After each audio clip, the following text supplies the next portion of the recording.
Hello. അപ്പോൾ ഇന്ന് നമുക്ക് നല്ലൊരു കടലക്കറി തയ്യാറാക്കിയാലോ? തേങ്ങ അരച്ച് തയ്യാറാക്കിയ കടലക്കറി.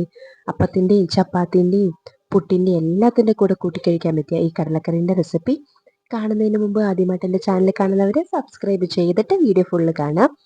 ഇതിനു മുമ്പ് ഞാൻ 2 കടലക്കറീൻ്റെ റെസിപ്പി അപ്ലോഡ് ചെയ്തിട്ടുണ്ട്. കാണാത്തവരുണ്ടെങ്കിൽ കണ്ടു നോക്കുക. അതിൻ്റെ ലിങ്ക് ഞാനിവിടെ താഴെ കൊടുത്തേക്കാം. ഇതിനായിട്ട് ഞാൻ 1 കപ്പ് കടല എടുത്തിട്ടുണ്ട്. അത് നമുക്ക് ആദ്യം തന്നെ ഒരു പാത്രത്തിലേക്ക് ഇട്ട് കൊടുക്കാം. അതിനുശേഷം അത് നന്നായിട്ടൊന്ന് കഴുകിയതിന് ശേഷം അതിലേക്ക് കുറച്ച് വെള്ളം ഒഴിച്ച് നമുക്ക് കുതിരാൻ മാറ്റി വെക്കണം. ഇപ്പോൾ രാവിലെ കടലക്കറി തയ്യാറാക്കാനാണെങ്കിൽ നിങ്ങൾ രാത്രി വെള്ളത്തിൽ കുതിരാനിടുക. അപ്പോൾ അത് നമ്മുടെ കടലയെല്ലാം നന്നായിട്ട് കുതിർന്ന് വന്നിട്ടുണ്ട്.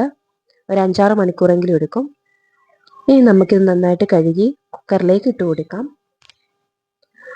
അതിനുശേഷം ഇതിലേക്ക് ഒരു ചെറിയ സവാള നീളത്തിൽ അരിഞ്ഞത് ചേർത്ത് കൊടുക്കാം. ഒപ്പം ഒരു ചെറിയ പഴുത്ത തക്കാളിയും അരിഞ്ഞതും കൂടി ചേർത്ത് കൊടുക്കാം. ഇനി ഒരു പച്ചമുളക്. ഇത്രയും നമ്മൾ ഇതിലേക്ക് ചേർത്ത് കൊടുക്കുന്നുണ്ട്. ഇനി ഇതിലേക്ക് പൊടിയായിട്ട് ഒരു 1/2 സ്പൂണോളം മഞ്ഞൾപ്പൊടിയാണ് ചേർത്ത് കൊടുക്കുന്നത്.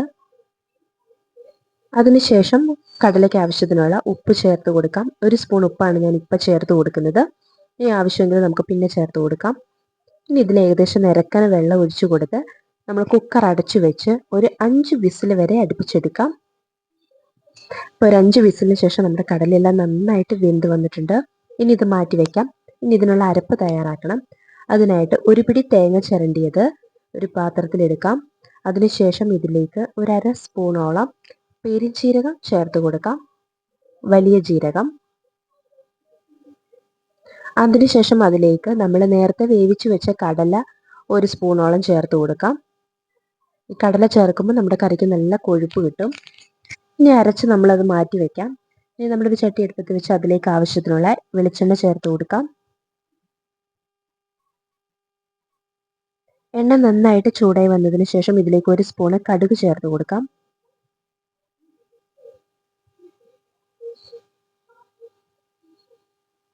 അതിൻ്റെ കൂടെ ഒരു 1/2 സ്പൂണോളം വലിയ ജീരകവും കൂടി ചേർത്ത് കൊടുക്കാം.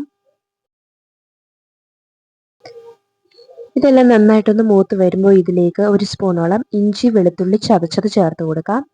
അരിഞ്ഞ് ചേർത്താലും കുഴപ്പമില്ല. ഇത് ഒത്തിരി അരഞ്ഞു പോവണ്ട, ഒന്ന് ചതച്ചെടുത്താൽ മതി. അതൊന്ന് നന്നായിട്ടൊന്ന് മൊരിച്ചെടുക്കണം. നന്നായിട്ടൊന്ന് ഇളക്കി കൊടുത്ത് അതിനുശേഷം ഇതിലേക്ക് 1 സവാള നീളത്തിലരിഞ്ഞത് ചേർത്ത് കൊടുക്കാം. ഇപ്പം ഞാനൊരു മീഡിയം സൈസിലുള്ള സവാളയാണ് എടുത്തേക്കുന്നത്. അതും ചേർത്ത് കൊടുക്കാം. അതിനുശേഷം 2 തണ്ട് കറിവേപ്പില. ഇത്രയിട്ട് നമുക്ക് നന്നായിട്ട് ഇതൊന്ന് വഴറ്റി കൊടുക്കണം. ഏകദേശം നന്നായിട്ടൊന്ന് മൊരിഞ്ഞ് തന്നെ വരണം ഇത്. ഇപ്പം നമ്മുടെ ഉള്ളിയെല്ലാം നന്നായിട്ടൊന്ന് മൊരിഞ്ഞ് വഴന്ന് വന്നിട്ടുണ്ട്. ഇനി ഇതിലേക്ക് 1 സ്പൂണ് മുളക് പൊടി ചേർത്ത് കൊടുക്കാം. അതിനോടൊപ്പം ചിക്കൻ മസാല ഒരു 2 സ്പൂൺ ചേർത്ത് കൊടുക്കാം. അപ്പോൾ ചിക്കൻ മസാലയോ ബീഫ് മസാലയോ ഏതെടുത്താലും കുഴപ്പമില്ല. അതൊരു 2 സ്പൂണും 1 സ്പൂണ് മല്ലിപ്പൊടിയും കൂടി ചേർത്ത് കൊടുക്കാം. ഈ മസാലേൻ്റെ പച്ച സ്മെല്ല് പോകുന്നത് വരെ ഒന്ന് ലോ ഫ്ലെയിമിലിട്ട് നമുക്ക് നന്നായിട്ടൊന്ന് മൂപ്പിച്ചെടുക്കണം.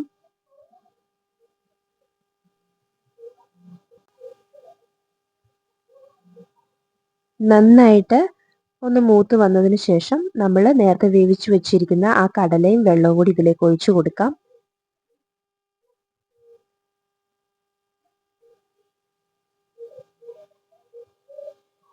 നമുക്ക് നന്നായിട്ടൊന്ന് മിക്സ് ആക്കി കൊടുത്തതിന് ശേഷം ഇതൊന്ന് തിളയ്ക്കാൻ വിടാം.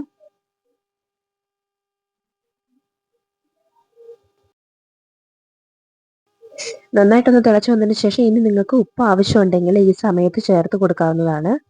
എനിക്കിതിലേക്ക് ഒരല്പം ഉപ്പും കൂടി ആവശ്യമുണ്ട്, ഇട്ട് കൊടുക്കുന്നുണ്ട്. ഇനി ഏകദേശം നന്നായിട്ടൊന്ന് തിളച്ച് ഈ കടലയിലേക്ക് മസാലകളൊക്കെ ഒന്ന് പിടിച്ചതിന് ശേഷം നമ്മൾ ഇതാണ്ട് നേരത്തെ അരച്ച് വെച്ചിരിക്കുന്ന അരപ്പ് ഇതിലേക്ക് ഒഴിച്ചു കൊടുക്കുന്നുണ്ട്.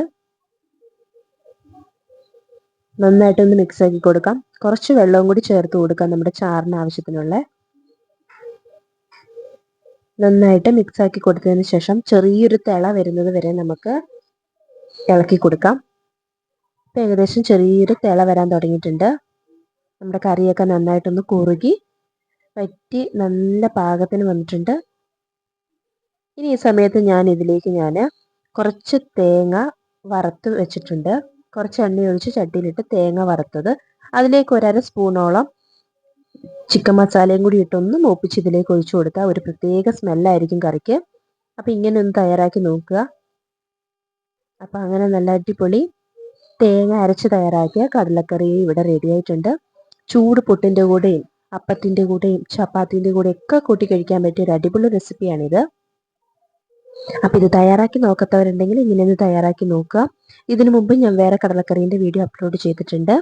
അതൊന്ന് കയറി കണ്ട് നോക്കുക. ആദ്യമായിട്ട് ചാനൽ കാണുന്നവർ സബ്സ്ക്രൈബ് ചെയ്തിട്ട് പോകാം. മറ്റു നല്ലൊരു റെസിപ്പിയുമായിട്ട് വരാം. അതുവരെയും ബൈ.